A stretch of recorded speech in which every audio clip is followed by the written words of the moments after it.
YouTube Facebook খুললেই এখন একটাই খবর ভাইরাল হয়ে গেছে, একটাই খবর চোখে আসছে, সেটা হচ্ছে সান্ডা বিরিয়ানি। কপিলের ছেলের পছন্দের সান্ডা বিরিয়ানি। এই সান্ডা কি, কোথায় পাওয়া যায়?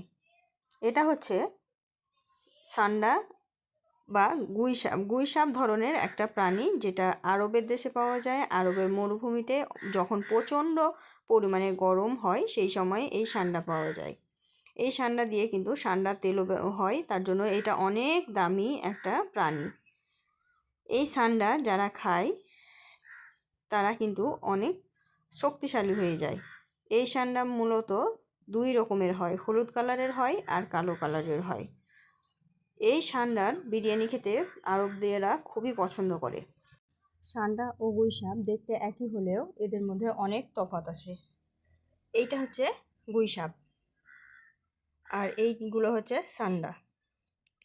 সান্ডা ঘাস পাতা এইসব খায়, আর গুইসাপে কিন্তু পচা মুরগি, পচা মাছ সব কিছুই খায়। এখন আরবের বিখ্যাত সান্ডা বিরিয়ানি খুবই ভাইরাল, আর এটা কিন্তু যুগ যুগ ধরেই তারা খেয়ে আসছে। দেখুন সান্ডাগুলো কত বড় বড় হয় আর কীরকম হয়। এখানে একটা সান্ডা দেখুন কত সুন্দরভাবে বসিয়ে রেখেছে। এটা কিন্তু বহু প্রচলিত খাবার তাদের। আর এই খাবার খাওয়ার একটাই কারণ, এটা খেতে কিন্তু অনেক সুস্বাদু হয়। আর আরবিয়ানরা কিন্তু একাধিক বিয়ে করে থাকে, আর তাদের পুরুষত্ব যেন বজায় থাকে বা তাদের শক্তি ক্ষমতা বজায় থাকে, তার জন্য কিন্তু এটা খেয়ে থাকে। কারণ এর তেল অনেক উপকারী আর এর মাংসও কিন্তু অনেক উপকারী।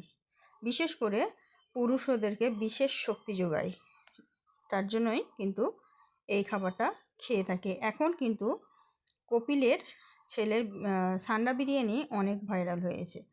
আর এই সেই সান্ডা, আর সান্ডার মতোই দেখতে সেগুলো হচ্ছে গুইসাপ। গুইসাপ কিন্তু দেখতেই পাচ্ছেন সান্ডা কীরকম ঘাস পাতা খাচ্ছে, আর গুইসাপ পচা মুরগি মাংস খায়। আর গুইসাপের এক ধরনের বিষাক্ত লালা বার হয়, যেটা কিন্তু মানুষের গায়ে ছোঁয়া লাগলে অনেক ক্ষতি হয়, তার জন্য এর থেকে সাবধান থাকাই ভালো। কেমন লাগলো ভিডিওটা অবশ্যই কমেন্টে জানাবেন, ভালো লাগলে লাইক শেয়ার করে দেবেন।